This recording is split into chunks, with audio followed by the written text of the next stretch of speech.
Bonsoir et bienvenue dans les experts du jeudi soir à Avignon, 7e semaine. Les experts du jeudi soir à Avignon, c'est votre émission hebdomadaire où nos analystes décortiquent l'actualité de la NFL. Notre équipe d'experts internationaux et francophones se retrouve dans les experts du jeudi soir à Avignon chaque semaine pour t'offrir un regard unique sur une sélection de matchs et aborder les sujets brûlants de la NFL. Pour retrouver tous les pronos de tous les matchs, c'est sur le site prononfl.com où tu peux jouer avec nous et le reste de la communauté francophone. Puisque tu es là, pense à liker la vidéo, t'abonner à la chaîne, nous passer un petit coucou ou une petite insulte en commentaire, fais-toi plaisir. Sans plus attendre, voici nos experts dans le... On va commencer par le banc des blés. Scooby, bonsoir. Bonsoir tout le monde. Ravi d'être retour. Des points de suture avec la nouvelle coupe de cheveux, comment ça se passe? Ça va, j'ai esquivé cela, mais faites attention à vos plafonds. Voilà, et on note en effet le changement de décor puisque tu as emménagé dans le grenier d'Harry Potter. Et ça, c'est cool. Ouais, c'est Tintin. Il manque plus que la cicatrice, mais elle est sur la tête, pas sur le front. Voilà, c'est notre aîné à tous et un peu l'aîné du football américain français. Voilà, il pratiquait le football américain quand c'était encore en noir et blanc. Il s'agit de notre robot castor à nous, FMB. Bonsoir. Bonsoir à tous.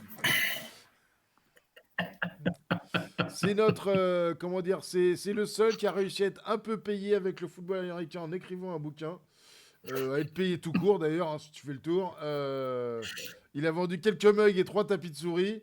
C'est l'auteur de l'American Sport, Olivier Rival. Bonsoir.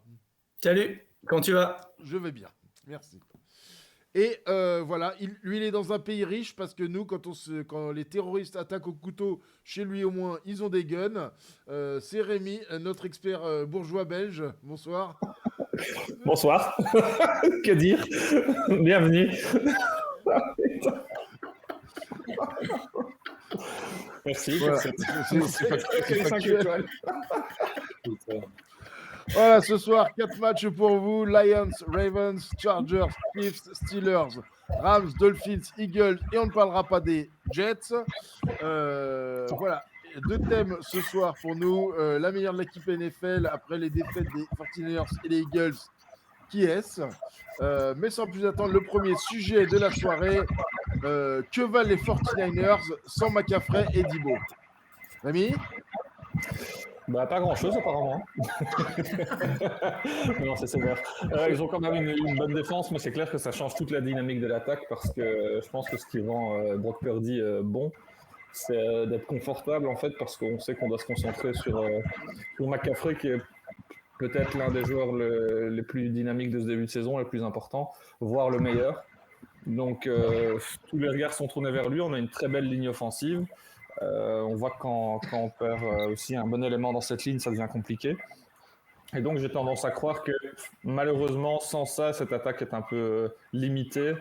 Et McCaffrey reste l'élément. Digo, je pense qu'ils peuvent s'en passer. On sait qu'il est souvent blessé malheureusement, mais je pense qu'ils peuvent s'en passer. Par contre, McCaffrey, c'est absolument nécessaire contre les grosses équipes.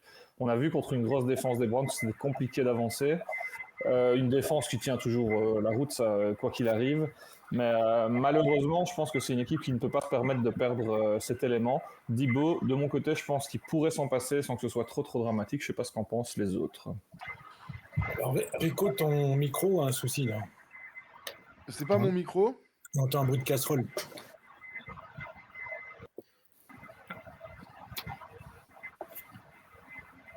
C'est fait enlever par les aliens, ça y est. Je sais pas. Bon, c'est pas grave. Vous pouvez répéter la question? Allez-y, messieurs, ça vient de Scooby en fait. Mais je l'ai muté pour l'instant. Vous avez vu? C'est le bruit de casserole. C'est pour ça qu'il y a un appartement pas cher. Attends, ils lui ont quand même offert le modem 56K, quoi. Tu crois? C'est peut-être une antenne satellite qui est là derrière. Attends, l'avancée technologique qu'il a fallu faire pour se connecter avec lui par CB, pas facile, quoi.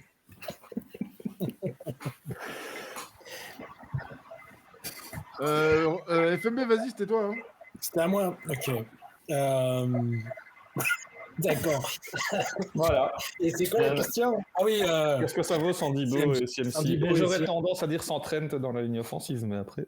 bah, on l'a vu, pas grand-chose malheureusement, mais c'est vrai que de toute façon, c'est un sujet qui peut être mis quasiment sur toutes les équipes. Si tu enlèves les stars, c'est pareil. Par exemple, alors il y a quelques exceptions. Si tu n'as pas de profondeur, par exemple, Los Angeles, on a vu sans Cup, ils sont débrouillés avec tellement deux inconnus. Donc ça prouve que la profondeur de banc est hyper importante en NFL et voire même, j'irai plus loin dans la practice squad, c'est d'avoir des joueurs quasiment presque exceptionnels. Là, c'est vrai que 49ers, je regardais la fin du match sans CMC, sans Debo. Il y avait l'autre receveur, je sais oublié son nom, c'est Ayuk. Ayuk, ouais. Ouais, le pauvre Ayuk qui essayait de remonter un peu le niveau, mais c'est difficile. Et on le voit aussi à Pittsburgh. À Pittsburgh, ils n'ont pas de profondeur, ils n'ont pas de super receveur non plus. Donc, c'est à part, on va en parler tout à l'heure, à part Pickens, pas grand-chose. Donc, c'est vrai que les 49ers, alors, pour revenir aux 49ers, ce qui était l'intérêt de la question, c'est oui, ils sont moins bons, mais ils restent quand même assez efficaces, je dirais, quand même. Parce que le système est là, le système de Kyle Shanahan, il est là, c'est un peu comme le système de son ami, de son disciple McDaniels à Miami, c'est que même avec, on l'a vu, avec d'autres running, ça marche un peu moins bien, mais le système marche quand même. Donc, le problème des 49ers, c'est qu'on l'a vu l'année dernière, c'est leur profondeur de banc, je le répète, et on a vu au niveau QB, c'était catastrophique l'année dernière. C'est pour ça qu'ils ont raté leur playoff. Donc ça leur pend au nez, bien sûr, mais bon, on peut dire la même chose peut-être des Bills aussi, que je trouve moins bon, de moins en moins bon. Donc est-ce que la profondeur de banc est bonne chez les Bills aussi?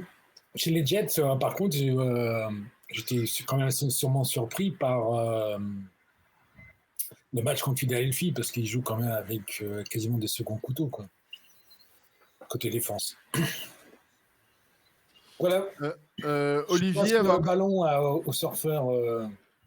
Au surfeur fou, avant qu'on démute. Oui. Olivier Reed de Guettari. Avant qu'on démute Bilbo, le lineman. Écoute, les 49ers, il faut pas être trop sévère avec eux après, sur ce match, parce que il faut quand même pas oublier qu'ils avaient en face d'eux une défense de Cleveland qui aujourd'hui est peut-être bien la meilleure de la ligue, en tout cas celle qui a les statistiques les plus solides pour réclamer un petit peu ce titre-là, une défense qui tient cette équipe, parce que Cleveland de l'autre côté, c'est pareil, c'est un petit peu compliqué du point de vue de l'attaque, notamment parce que eux aussi ils ont eu pas mal de blessés. Donc je vais pas être trop sévère avec les 49ers, comme le dit François, c'est un système qui tourne. Ils étaient pas non plus largués dans ce match. J'ai l'impression qu'en plus ces blessures-là vont pas être trop longues, donc il faut pas mettre une croix sur les 49ers qui jusque-là étaient sans doute l'équipe la plus efficace de la ligue. Donc voilà, aujourd'hui c'est très difficile de faire une saison NFL parfaite. Là c'était la tempête parfaite pour perdre, quoi. Une grosse défense et des blessures, voilà, ils sont tombés, mais je pense que ça reste une équipe très redoutable. Scooby, on l'attend? On m'entend normalement en principe. Oui. Je t'ai baissé un peu, je te remonte, vas-y. Alors en fait, c'est vrai que j'ai rejoindre un peu Olivier dans le sens où effectivement il ne faut pas juste prendre comme argent comptant le dernier match, parce qu'encore une fois, ils n'avaient pas préparé justement cette éventualité, à mon avis, que si Dibo tombait et que Christian McCaffrey tombait. Je pense que là, ils ont eu un peu plus de temps pour préparer leur futur match et le futur game plan. Et effectivement, en face, c'est quand même la défense des Browns, qui est pour le moment, comme l'a rappelé Olivier, la meilleure défense de la NFL statistiquement parlant. Myles Garrett peut-être même mis en difficulté au début du match, Trent Williams, qui à mon avis lui arrive pas souvent. Donc voilà, donc effectivement ils sont un peu diminués, mais les équipes NFL arrivent à s'adapter. Là, tout à l'heure, on parlait un peu des Jets, mais effectivement, ils ont réussi, malgré l'absence de Rodgers, à rouler un truc. Bon, même si ça reste imparfait, mais maintenant, ils sont à 3-3. Les 49ers ont quand même un peu de profondeur, ils ont un peu de talent, ils ont toujours Ayuk, il y a Jordan Rock qui est toujours, comment dire, même s'il a fait son plus mauvais match, à mon avis, de sa carrière en tant que starter, qui a un QB intéressant. Je pense qu'ils vont réussir quand même à gagner leur match, du moins jusqu'au retour des deux protagonistes. Yes.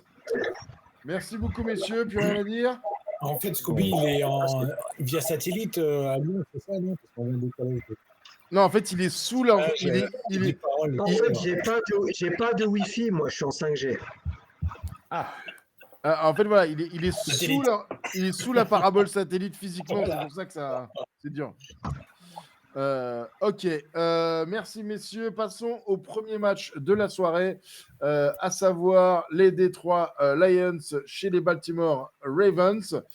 Scooby, je te laisse le crachoir puisque tu es là. Profitons-en. Merci. Alors, c'est un match, en début de saison, excité à mon avis, enfin peut-être, on ne sait pas trop, c'était justement le doute.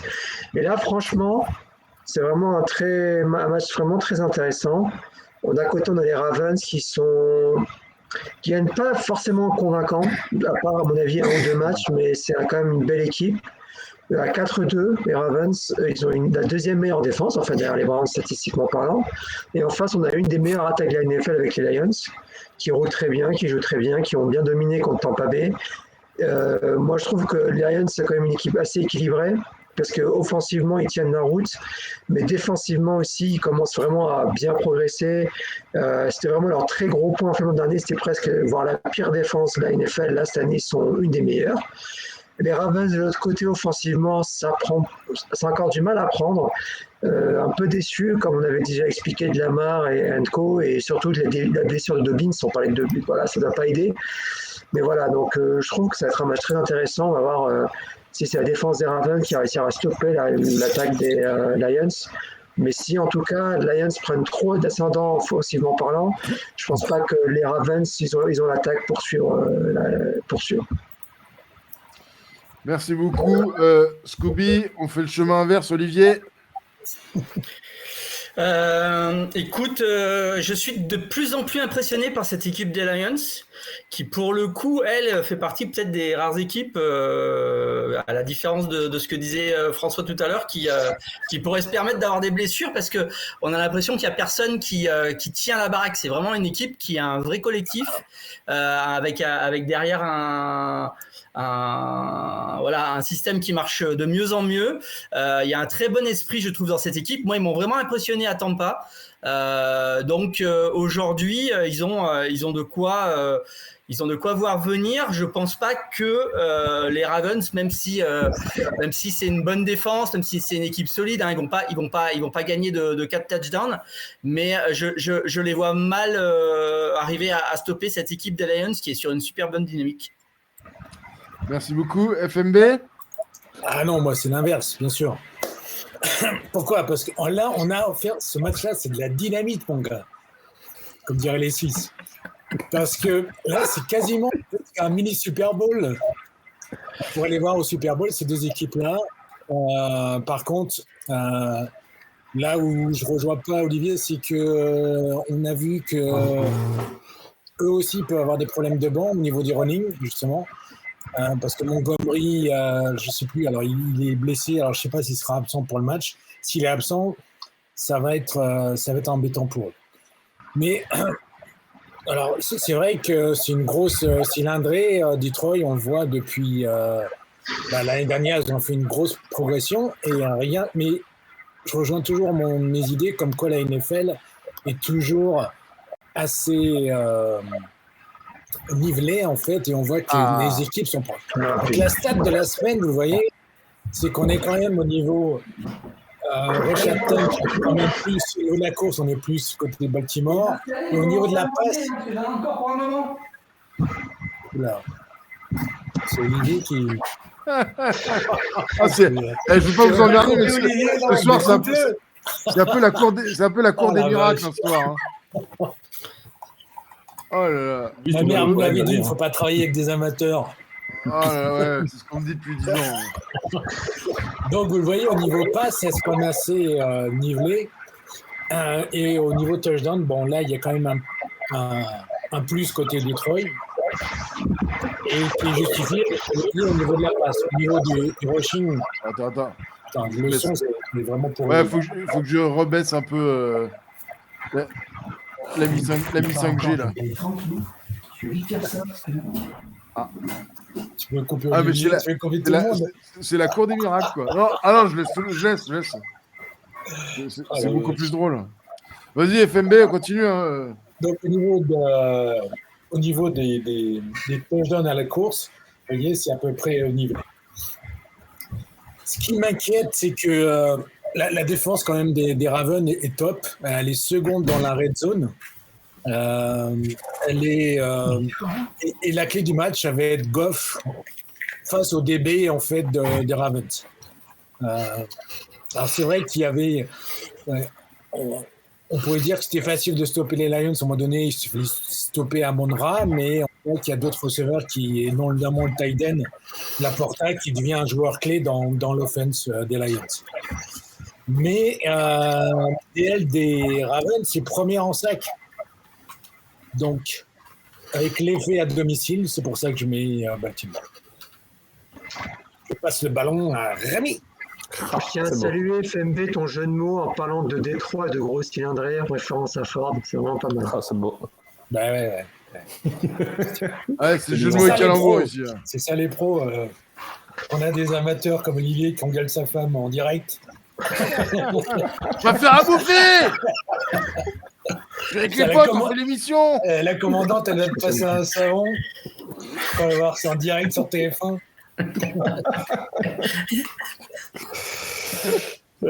Bah sinon, on va enchaîner. Hein. C'est toi, Rémi. C'est à moi, oui.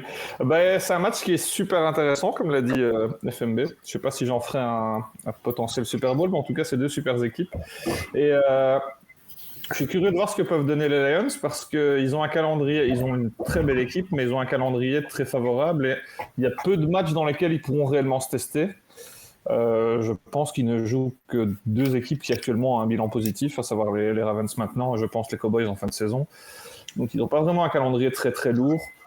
Et pour moi, donc, c'est très important de sortir à la grosse performance. Montgomery, FMB en parlait, il est effectivement blessé. Il sera, à mon avis, out. Il pourrait rater plusieurs semaines. Donc, Jordan Delby qui ne sera pas là cette semaine.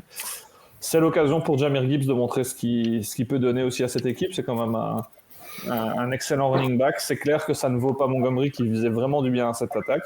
Je pense qu'avec Montgomery, vous voyez une victoire facile, c'est un bien grand mot, mais en contrôle des Lions. Là, on aura une chouette rencontre. Curieux de voir ce que Lamar peut faire face à cette défense-là aussi, parce qu'elle va être mise à contribution.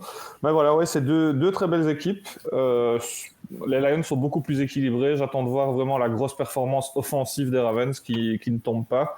La défense tient le coup, et c'est un peu la défense qui sauve l'équipe avec une attaque qui aussi entre le moyen et le parfois bon. Et donc, je suis très curieux de voir cette rencontre. Je pense que le gagnant prendra de nouveau une très très belle option parce que c'est deux équipes qui sont en route pour les playoffs, qui sont en tête de leur division respective. Et il n'est pas temps de laisser passer les points. Merci beaucoup, Rémi. On Avec récap, plaisir. Rémi. Quel est ton pronostic? Lions. FMB. Bah, je l'ai dit, Baltimore, t'écoutes pas non plus. Mais on les fait à la fin, c'est pas grave. Oh, il est énervant, lui. Olivier. Lions. Et attends, je démute Pepper Scooby. Les Lions. Voilà. Il est sans Génial. celui-là, Scooby. Donc voilà, FMB Yellow en solo sur les Ravens, le reste sur les Lions. Le match suivant de ce soir, ce sont les Los Angeles Chargers au Kansas City Chiefs. Scooby, tu veux garder la main? Ouais, j'y vais, let's go. Ça va être un match aussi qui est. En fait, j'ai un peu de mal avec ce match-là. Pourquoi? Parce qu'en fait, sur le papier, c'est un peu l'inverse de tout à l'heure. Quand j'avais dit Ravens-Lions, c'était un peu un match pas très intéressant avant la saison. Et que cette fois, c'est devenu très intéressant. Là, je suis un peu déçu des deux équipes. Alors, les Chiefs, c'est reste quand même très correct. Ils gagnent. Moi, je trouve que la défense aide beaucoup. Franchement, par rapport à l'offense qui. Je ne sais pas qu'elle a du mal à rouler, mais elle n'est pas aussi convaincante que les autres années. Clairement, on a vu une équipe des Chiefs avoir du mal offensivement contre les Broncos, alors que les Broncos ont la pire défense de la NFL et que globalement tout le monde leur a mis 30 points. Hein. Donc c'était assez décevant. D'un autre côté, c'est les Chargers. Ils ont du mal à convaincre, ils ont du mal à gagner, alors qu'ils ont tout sur le papier. J'ai l'impression que c'est le truc le plus Chargers de tous les temps, quoi. C'est avoir toutes les cartes en main, avoir la belle équipe, mais pas savoir gagner.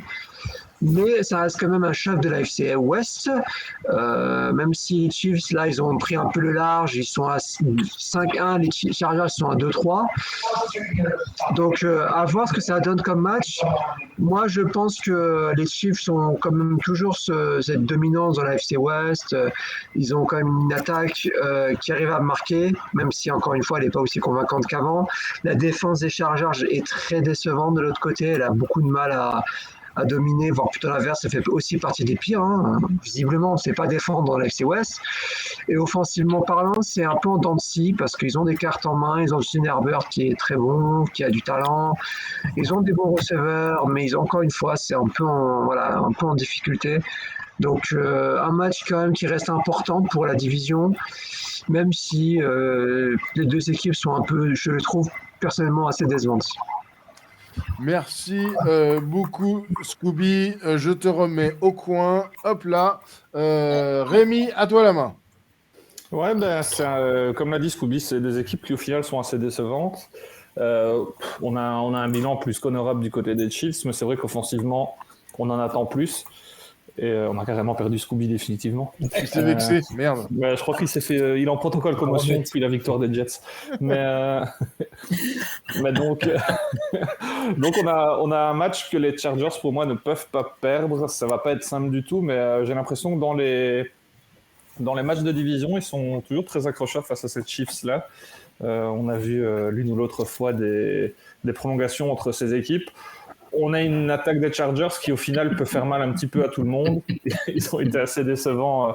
C'est surtout défensivement, je trouve, où ils ont quand même pas la pire défense de la ligue, surtout au niveau du front seven. Mais malheureusement, ça ne prend pas. Je pensais qu'ils allaient être en mesure de battre les Cowboys, ça n'a pas été le cas. Ici, ça va être très compliqué de ralentir les Chiefs et surtout de résister à leur défense, au final. On ne pensait pas dire ça en début de saison. Et donc voilà, je vois un match, au final, un bon match de division. Ça peut partir un peu dans tous les sens.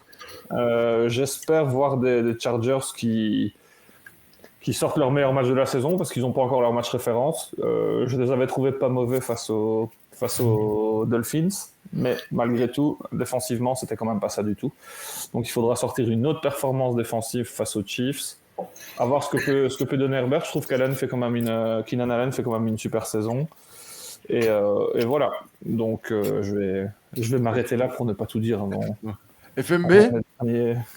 Alors, pour confirmer ce qu'ont dit mes collègues, il ne fallait pas le dire non plus. Hein. Donc, par des stats, voilà. Donc, les stats, on voit que, comme toujours, en fait, les équipes sont un peu nivelées. Hein. Mais si on revient au match en fait, de la semaine dernière où Mahomes a joué, comme tu vois, il y a 2 ans, à balancer des bananes et des interceptions gratos, on peut vraiment poser des questions parce que là, c'est vraiment pas le match, c'est pas un futur Super Bowl là, qu'on va voir. C'est vraiment. Non, ils sont dans la même conférence. En plus, ils sont dans la même conférence, c'est ce que j'allais dire. Mais en fait, le seul intérêt de ce match-là, je pense, ça va être l'ADL des Chargers, qui est pas trop mal, qui sont 3e en sac, versus Mahomes. Donc, à mon avis, là, il va un peu courir. Donc, ça va lui faire du bien, un peu de se remettre en cause. Par rapport au match de Denver, qui était pour moi une catastrophe, je trouve qu'il a vraiment mal joué. Par contre, ce qui m'inquiète, c'est que la défense, le secondaire en fait, des Chargers, c'est pas top. Ils sont pris plus de 112 yards en moyenne.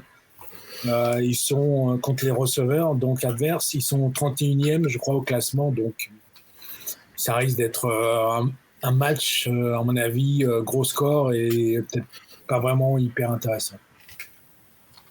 Merci beaucoup. Pendant que Scooby nous prend en photo, Olivier, pour... Écoute, je suis assez déçu des Chargers. C'est une équipe que finalement j'aime bien voir jouer quand elle joue bien et elle joue de moins en moins souvent bien. J'ai eu souvent l'occasion de jouer pour eux, même quelquefois un petit peu contre l'avis de la majorité et souvent ça m'a pas rapporté du tout parce que les Chargers au final déçoivent souvent sur les gros matchs et je les vois pas à gagner du tout à Kansas City. Alors pour le coup ils vont peut-être me faire médire, ils ont peut-être une dent contre moi, ils vont peut-être réussir à gagner, mais j'y crois pas une seconde. Alors même si vous l'avez dit, hein, les Chiefs sont pas forcément aussi impressionnants que ces 2-3 dernières saisons, malgré tout ça continue à gagner, peut-être aussi qu'ils en gardent un peu sous le coude parce que c'est une équipe qui a quand même de très très beaux talents. Voilà, donc on verra. À mon avis, il va y avoir encore beaucoup de plans sur les loges et Taylor Swift parce que le score risque d'être assez vite joué sur ce match. Donc voilà, je vois pas les Chiefs perdre ce match-là. Merci beaucoup, Olivier. Messieurs, vos pronostics. Scooby. Ah pardon, je suis con aussi. Ma faute. Est-ce qu'on m'entend mieux ou pas? Ah voilà, oui, Ouais, on t'entend mieux. Oui, on t'entend bien. Là, en fait, Rico, juste parce que je laisse les vannes, c'est pas grave, mais quand il y a un son qui va pas bien, il faut me dire avant l'émission. Comme ça, moi, je règle ça. Du coup, Scooby. Alors, attends, 2 secondes. C'est un point valide. Oui. Je vais attends, C'est juste qu'on lui a pas dit, ça fait 2 ans qu'il a un son de merde. On n'ose pas lui dire qu'en fait c'est sa voix, quoi. Ah bah écoute. Attends, ce que j'ai. Ah, mais c'est ta mis le casque, c'est ton micro qui à chaque fois. Parle, Scooby. Ouais, est-ce qu'on m'entend? Oui, c'était ton micro. Parle, Scooby, encore. 1, 2, 3, 4. Je pense que les Chiefs vont gagner. Ouais, je faisais quelques petites modifications à ton micro. Vas-y. Olivier. Les Chiefs. FMB. Les Chiefs. Hop. Ça, on a bien fait de se déplacer pour celui-là. Tiens. Ouais. Allez, merci messieurs. Passons au deuxième sujet de la semaine. Ah merde, j'ai pas fait bien ça. Qui concerne encore les 49ers. Quelle est la meilleure équipe de la NFL après cette semaine de chute des Titans? Rémi? Tu veux prendre la parole? Vas-y.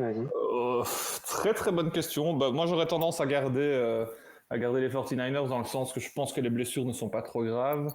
Mais c'est vrai que si on retire McCaffrey et Williams dans la ligne offensive, ça redistribue un petit peu les cartes et j'aurais beaucoup de mal à retirer un nom. On n'a pas d'équipe qui... Pour moi, c'était la seule équipe qui sortait réellement du lot. J'ai cru au début de saison que les Cowboys étaient impressionnants, mais leur attaque n'est vraiment pas suffisante. Et donc, ouais, voilà. J'aurais beaucoup de mal à sortir un nom. J'aurais tendance à dire pour le moment, ceux qui me plaisent pas mal, c'est les Lions. Mais voilà. FMB, vas-y. Alors, on parle pour la NFC ou en général là? Non, la NFL. En général. En général. Enfin, il y en a quand même plein. Je veux dire, derrière, il y a quand même un gros groupe. Effectivement, on en a parlé. C'est difficile d'en sortir un seul. Ouais, bien sûr. Le groupe est assez proche l'un de l'autre.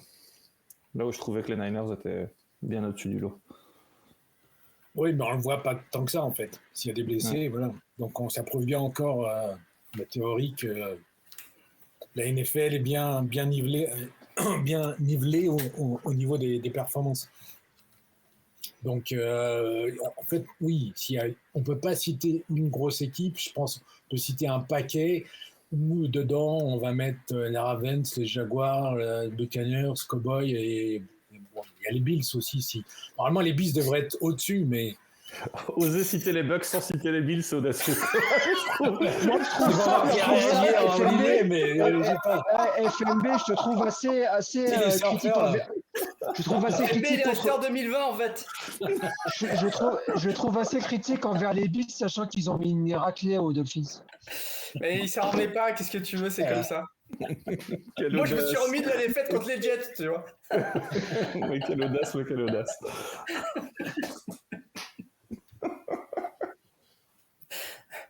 Bon, d'autres? Vas-y, Scooby. Moi, je suis assez d'accord avec Rémi et avec FMB. En fait, on dit un peu tous la même chose. C'est un peu compliqué de sortir une équipe dominante, de sortir une équipe. Je sais pas ce qu'il a fait à mon micro, mais je vais le buter. Non, il a rien fait. C'est dommage parce qu'il aurait pu mettre des voix drôles. Mais bon, bref. Plus sérieusement, on a plein d'équipes. Voilà, on a vu le nombre d'équipes à 5-1 et à 4-2 est quand même assez impressionnante.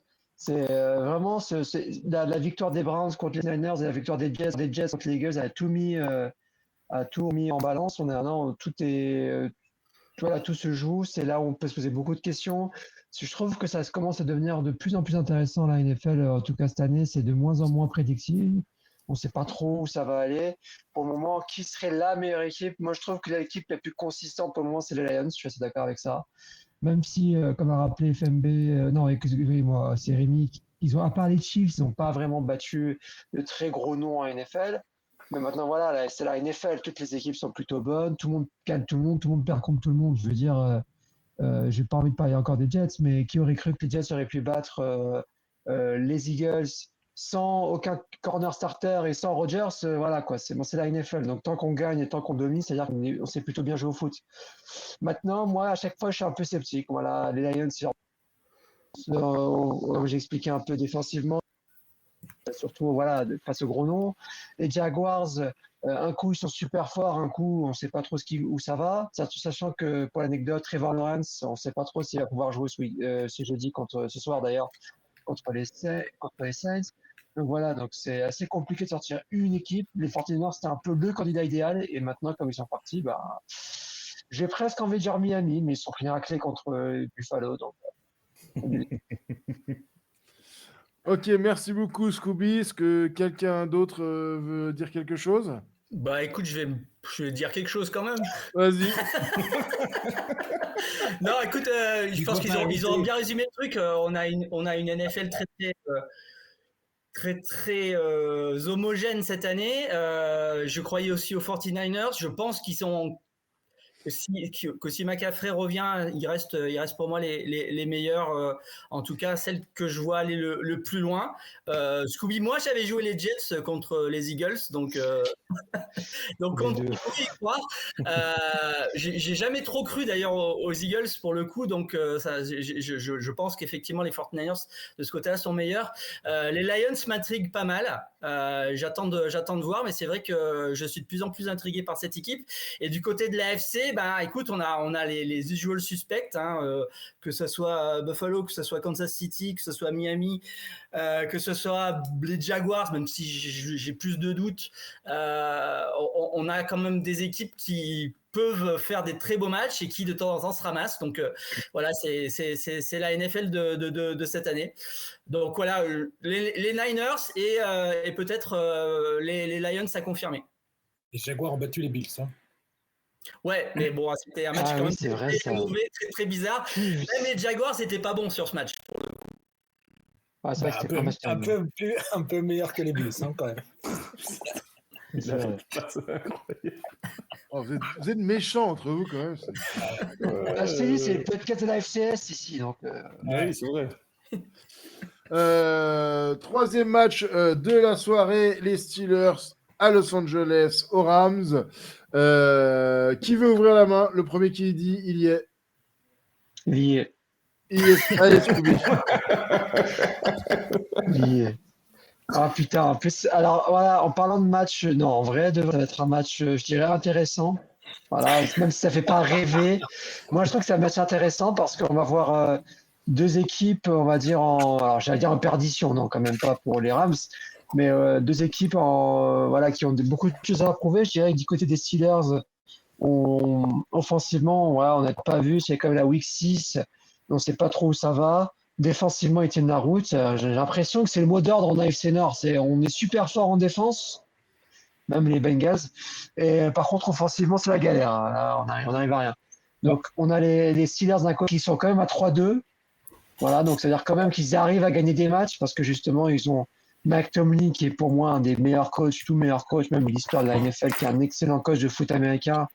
Et que, malgré le fait qu'offensivement, ce ne soit pas ça, ils arrivent quand même à des fois à faire ce qu'il faut et à gagner suffisamment. Scooby. Ouais, On peut noter qu'Olivier a coupé sa caméra, mais pas son micro. Hein. Ouais, c'est gouré. C'est pas grave. Tendez l'oreille. Je ne peux pas faire la morale aux gens sur ça. Il a passé la téléphone dans l'émission.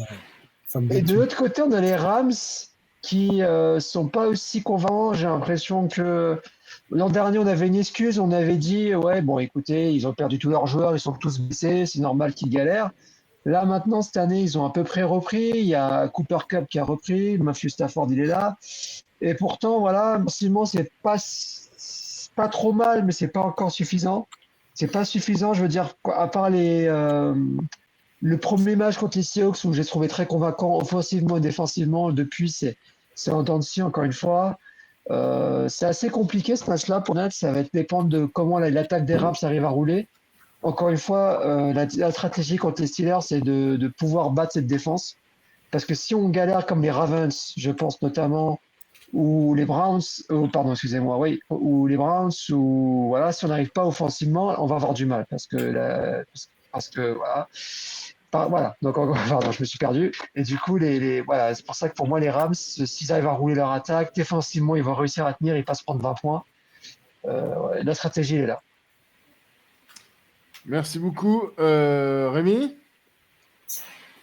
Ouais, c'est un match curieux de voir quand même. On a une équipe de Rams qu'on n'attendait pas du tout et au final, elle tient plus que la route. On a Cooper Kupp qui est revenu en grande forme. Je sais pas ce que ça va donner face à une si bonne défense. On a un peu une opposition de style parce que je trouve que la défense des Rams c'est pas exceptionnelle en ce début de saison. Elle l'est même pas du tout. Et en face, on a une équipe qui a, pour moi, une excellente défense et qui n'est pas du tout servie par son attaque. On a une attaque vraiment catastrophique du côté des Steelers. J'ai beaucoup de mal avec cette attaque-là. J'ai l'impression que ça ne pourra jamais tourner. Je vois qu'FMB grimace un petit peu. Je ne sais pas s'il n'est pas d'accord avec moi pour la défense ou pour l'attaque, mais voilà. Donc c'est vraiment une opposition de style. Je suis curieux de voir. Je pense que les Rams ont leur épingle à tirer, mais malgré tout, j'ai l'impression que les Steelers peuvent leur poser problème. Ils doivent faire gaffe parce que au niveau de la ligne offensive, on a vu quelques moments d'égarement du côté des Rams. Et face à cette défense-là, il faudra faire très attention. Il faut protéger Stafford. On a vu des Rams qui ne sont pas toujours capables de jouer 4 quarts-temps. Là, il faudra quand même être prudent. Éviter les blessures dans ce genre de rencontre. Et en face, du côté des Steelers, la moindre attaque sera bonne à prendre. On a une opposition défensive qui n'est pas exceptionnelle du tout, donc c'est peut-être l'occasion d'avoir aussi un match référence de ce côté-là.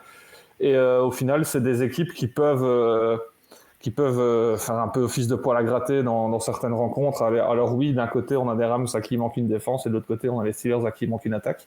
Mais c'est peut-être ce qui rend un peu ce match intéressant. FMB, donc, qui faisait non, je suis pas du tout d'accord avec Rémi. Non. Alors, dis-moi, ils ont une excellente attaque, c'est ça? Non, alors, tout joueur n'a pas une bonne attaque ni une bonne défense. Au niveau défense, au niveau défense, ils se prennent 12,3 yards à la passe en moyenne. Ils sont 30e à la passe. Et en rush, ils se prennent 4,8 yards en moyenne. Non, mais ils passent 45 minutes sur le terrain par match, donc c'est compliqué à tenir. Et au niveau attaque, alors comme on l'a dit, leur cornerback court des marathons à chaque match. Bien sûr, mais c'est la réalité en fait. Et au niveau offense, comme l'a dit Scobie, c'est vrai qu'ils ont un super coach comme Mike Tomlin, mais au niveau offensif, c'est catastrophique. Si t'enlèves Pickens, il n'y a rien. Et ils sont derniers dans la red zone au niveau efficacité. Donc, moi, Pittsburgh, je suis vachement déçu. Mais bon, encore une petite stat pour vous prouver que la NFL est bien, on est très fort au niveau parité, au niveau performance. Sauf que là, j'étais quand même surpris, c'est que je m'attendais à voir plus de touchdowns à la passe du côté. Pourtant, il passe beaucoup plus. Avec Matthew Stafford, maintenant, il a plein de comme a dit Rémi, Copp est revenu en forme, mais il a aussi Nakwa et Atwell. Mais on voit que le jeu au sol est quand même hyper important à LA. Et au niveau running, ils font le job, ils ont la profondeur. Donc, je pense que moi, ils vont gagner assez facilement chez eux. Voilà. Je ne sais pas ce qu'en pense mon ami Olivier, au niveau de Buffalo. On est tous assez impatients de savoir ce qu'en pense Olivier, je vous avoue. Bon, écoutez, je vais pas être très original. Je suis presque d'accord avec FMB, c'est pour vous dire comment c'est particulier cette histoire. Voilà, il faut jamais sous-estimer les Steelers en NFL, mais quand même cette année, c'est quand même pas très beau à voir. Ils arrivent à être 3-2, donc c'est du typique Steelers parce que être 3-2 avec cette équipe, faut quand même pas chômer. C'est une très belle performance en tout cas de Tomlin, parce que arriver à sortir 3 victoires de ce groupe, c'est pas mal. Mais là aux Rams, les Rams, ça reste une équipe quand même plutôt solide, surtout en attaque. En plus c'est assez polyvalent, comme tu l'as dit François, ils peuvent courir, ils peuvent lancer. Si ça ne marche pas d'un côté, ça va marcher de l'autre. Moi je vois quand même mal les Steelers aller gagner à Los Angeles. Alors en plus c'est bien, les fans de Pittsburgh, ils vont aller se faire un petit week-end à LA. Il y aura des Magic Towels partout dans les tribunes. Ça va être sympa, mais voilà, ça va s'arrêter là pour les Steelers. Ils vont faire du shopping à LA, ils vont aller à la plage, mais pour le reste, je les vois pas gagner, non. C'est déjà bien. C'est déjà plus que tout ce qu'on va faire nous. Hein. Voilà. J'allais dire, le gars qui habite à Pittsburgh toute l'année, qui va à Los Angeles, ça va le faire bizarre. Vaut mieux perdre à Los Angeles que vivre à Avignon, quoi. À Avignon, il y a l'équipe de France de football américain qui joue, Rico. Ah, pardon. Est-ce que tu imagines la chance que tu as d'être à Avignon? Pardon. Il vaut mieux perdre à LA que perdre à Avignon, je voulais dire. Non, c'est pas ça qu'il faut dire. Bon, Si. Bon, messieurs, qu'est-ce que vous avez joué, Scooby? Des Rams de Los Angeles. Olivier. Les Rams. FMB. LA, bien sûr. Rémi. Les Rams. Ouais. On est d'accord pourquoi on le fait. Hein. Et on est... Mais je sais pas. Parce que chaque semaine, on attend le retour de l'enfant divin Yellow. Qui lui joue les Steelers. Mais oui, voilà. Bien sûr. C'est ton enfant prodige, on le sait, c'est ton chouchou. C'est facile de jouer les Steelers quand t'es pas là. Hein. C'est le chouchou de Rico. On s'en souviendra. On s'en souviendra. Mais on rigole, on est un peu tous sûrs. C'est vrai que footballistiquement parlant, on est assez d'accord sur ce qu'on a dit sur les Rams et Steelers. Par contre, c'est vrai que c'est genre de match de merde où les Rams et les Ça peut tomber dans les deux sens, bien sûr. Clairement, ils peuvent faire un non. Ils sont capables de faire une mi-temps à 4 turnovers. Les Jets ont gagné ce week-end, never forget, quoi, tu vois. Oui, bien sûr. Back to back. Comme l'a dit Olivier, ils ont un peu de bol à Pittsburgh, ils peuvent s'en tirer, donc mais bon. J'ai des doutes quand même. Ils sont très bien coachés. Sur un malentendu et un blessé, c'est vite fait. Hein. Quatrième et dernier match de la soirée, les Dolphins contre les Eagles. Donc naturellement, je laisse la main à Olivier. Voilà, c'est parti. Je vais faire plaisir à François. Écoute, Dolphins Eagles, ça va être sympa parce que pour le coup, après il s'est en allé. Au revoir. Je crois qu'il vient de nous montrer sa queue de dauphin. Écoute, comme je l'ai dit tout à l'heure, je suis pas convaincu par ces Eagles. Je les trouve très poussifs. Alors c'est une équipe physique, donc pour le coup, ça peut peut-être poser problème à nos amis de Miami. Disons que je donne une chance aux Eagles s'il fait un temps de merde à Philadelphie. Il faudrait que je regarde la météo d'ailleurs, parce que dans la boue, avec un bon vieux temps de merde comme ça peut arriver du côté de Philadelphie, ils auraient peut-être une chance, nos amis Eagles. Mais pour le coup, je les vois mal arrêter l'attaque des Dolphins qui reste quand même assez forte et très très très difficile à stopper. Donc pour moi, ça devrait passer pour Miami et pour les Eagles, ça sera une deuxième défaite de suite. Mais voilà, il faut que du côté de Philadelphie, ils se sortent de la tête qu'ils sont l'équipe qui était au Super Bowl l'année dernière.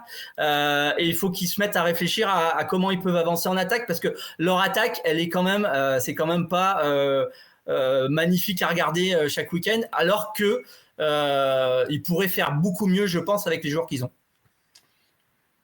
FMB, t'as fini de bouder? Non, je regardais la météo, c'est vrai, c'est un bon point. Il n'y aura pas de pluie. Mais non, il n'y aura pas de pluie, il fait 58 degrés Fahrenheit. Donc, Rico, tu fais la conversion, puisque comme tu es à moitié ricain. Et, 14 degrés. Oui, ouais. Non, mais fallait pas le souffler, Rémi. Il est en train de calculer, Rico. Non, je laisse la question passer. Donc, par contre, là où j'ai un doute dans ce que dit Olivier, c'est que je crois qu'ils ont un terrain synthétique, ils n'ont pas un terrain en herbe, non? À Philippe? Ouais. Je crois pas, je crois que c'est un terrain d'herbe, non? Écoute, il faudrait vérifier, mais ouais, j'avais l'impression que c'était de l'herbe, moi. Mais vérifier, mais non, mais en fait, c'est le match de la semaine, les gars, quand même. C'est un mini Super Bowl aussi. On en a deux cette semaine. Ça, c'est quand même là, on va voir Brown versus les DB de Miami, donc ça va être chouette. Si Hurts joue comme à son vrai niveau pour moi, qui était contre celui-là des Jets, là où il court et il n'arrive pas à passer, ça va être top pour Miami. Mais le plus important, comme toujours, c'est les stats, mes amis. Et là, vous voyez, grosse comparaison. Donc, alors, il y a un point, moi, qui est un tableau lisible. Voilà. Tu as vu au niveau des belles stats qui ne sont pas faites par moi, c'est parce qu'elles n'avaient pas fait par moi, donc tu dis que c'est lisible. Oui, non, mais c'est la taille des cartes, c'est des gros chiffres, on les voit, quoi. Voilà. Donc, regardez au niveau des sacs, donc encaissés, donc il y en a quand même beaucoup plus du côté des Eagles. Donc, et je pense que c'est vrai qu'il est un peu morflé Hurts avec les Jets. Ils ont mis une grosse pression la semaine dernière. Pourtant, c'est pas la DL des Jets, c'était pas, on va dire, c'est pas la meilleure au monde, mais ils ont fait leur taf la semaine dernière. Donc là, je pense que j'espère que ça va être la même chose pour les Dolphins. Ce qui m'inquiète, c'est que vous voyez au niveau là où on pêche, c'est quand même au niveau scoring defense. Donc les points qui sont encaissés par la défense, c'est quand même assez haut à côté de Miami, et c'est dû parce que c'est vrai que les DB sont pas à l'honneur cette année. Et ça, c'est le truc que j'ai du mal à comprendre, parce que quand même ces 2 années précédentes, c'est eux qui faisaient quasiment le taf de toute l'équipe. Et là, ils sont pas à un niveau, je dirais, top NFL. Donc, un bon match. Alors, c'est dommage qu'il passe je crois que c'est à 8h là-bas à Miami, non, à Philly. Donc, ça va être un peu dur pour nous, pour les fans les vrais fans des apparemment, je ne sais pas où passer Scooby, donc Rémi? Comme l'a dit FMB, c'est le choc de la semaine. Ça risque d'être spectaculaire. Sur papier, j'ai tendance à dire que les Dolphins ont été plus convaincants ce début de saison.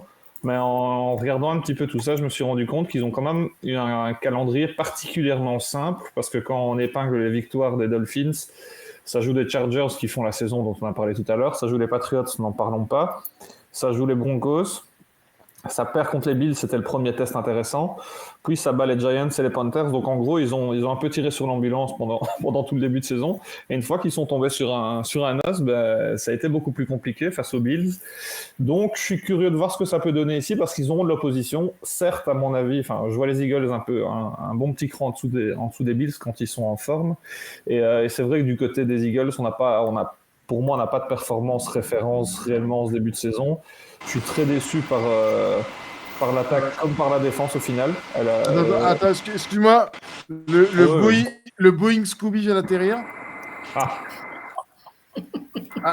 On entend les turbines. Vas-y, Rémi, fini. Il part à Los Angeles, là. Bah, il est fan des Jets, hein, donc il a acheté un avion. En fait, il est pilote de ligne, là. C'est juste un décor qui met derrière. Alors, petite parenthèse, le terrain de Philadelphie, là, j'ai vérifié, Ouais. c'est du hybride, c'est du hybride. nouveau terrain, là, comme les Stades de France ou le Parc des ça Princes. s'appelle du Desso Grassmaster pour les professionnels. Semi-synthétique. Voilà. C'est beau. Donc ce soir, au moins, vous aurez appris quelque chose, les gars. Une fois n'est pas C'était- coutume. Ça a été développé en 1993 par une compagnie hollandaise qui s'appelle Desso Sports. Il y a Scooby qui est en train de s'endormir. Qu'est-ce que tu penses de ce match, Scooby? Qu'est-ce que tu penses de ce match, Scooby? Scooby? Il fait Enfin, la moi, gueule. pour le match, Il fait la gueule. Oui. Ok, ouais, donc juste pour rappel, hein, parce que FMB il dit la D-line des Jets c'est pas terrible, bon, je pense qu'en termes de profondeur c'est la meilleure de la NFL. Tu vois les stats de Bryce Huff qui fait la pression sur 25% de ses snaps. Ouais. Alors, j'ai pas dit que c'était la. J'ai pas dit que c'était la plus mauvaise. J'ai dit qu'ils ont fait un super staff alors qu'ils n'ont pas on va dire de star pour l'instant. L'équipe est la star. Enfin, bref. Oui, pour le match, moi je trouve que ça va être un match intéressant. Moi je pense que malgré tout, malgré le fait que je suis un grand fan des Jets, je pense pas qu'il faut prendre pour argent comptant le match dernier. Je pense qu'ils ont fait un très mauvais game plan. En fait, la stratégie c'était simple. Ils ont vu qu'effectivement la défense des Jets était down de 3 starters en corner. Et ils se sont dit tiens, on va faire beaucoup de passes. C'est pour ça que Jalen Hurts a lancé 40 fois la balle, je crois. Mais le problème, c'est qu'il y avait quand même des backups derrière. Ils ont tenu la route. Lane Johnson a été blessé très rapidement. Donc, comme a rappelé FMB, Jalen Hurts était en pression constamment, voire tout le temps. Et donc voilà, moi je trouve qu'ils n'ont pas resté dans leurs fondamentaux. Ils ont pris un risque qui est inutile. Et ce qui leur a coûté cher, ce qui leur a coûté la victoire et la seule équipe invincible. Sinon, dans le papier, c'est vrai que c'est un match très intéressant. Les Dolphins, offensivement, ils ont l'air d'être inarrêtables. C'est vrai qu'en termes de vitesse, j'ai rarement vu ça. C'est un Monster, Tyreek Hill, Waddle, enfin ça va dans tous les sens. C'est très très rapide comme attaque. De l'autre côté, on a quand même une défense qui tient la route. Je ne sais pas si le rookie d'Itakel va revenir pour le match, qui avait fait une très grosse performance depuis le début de saison. Mais voilà, défensivement, ils tiennent la route. À voir aussi, effectivement, si les corners sont pas trop out trop longtemps. Donc, quand même, une belle défense de côté de Philadelphie. Je pense qu'ils savent rebondir. Il faut quand même bien coacher. Sirianni est un très bon coach. Il ne faut pas les sous-estimer. Mais maintenant, ça peut dans les deux sens. Ça peut être un shoot-out offensif ou un match classique parce que les défenses des Eagles tiennent la route. Mais ça va être un match très intéressant, peut-être le match de la soirée. Merci beaucoup. Est-ce que quelqu'un d'autre a quelque chose à rajouter sur ce match? Scooby, les Dolphins ou les Eagles? Ouais, j'ai tenté un truc. J'ai dit les piafs qui volent, les Eagles. Olivier?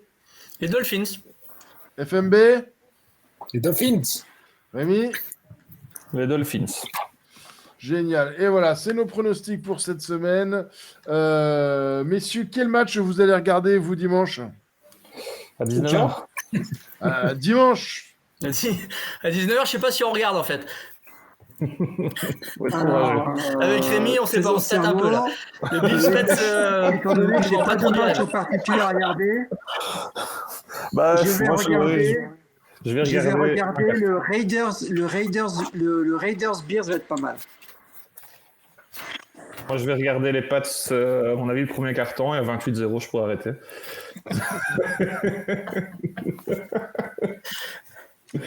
S'il y a moyen de blesser Mac Jones, peut-être, si vous pouvez rendre service. Oh, t'es vache avec Mac. Moi, je trouve qu'il fait. Non, mais il est correct comme QB. Il est à moitié correct.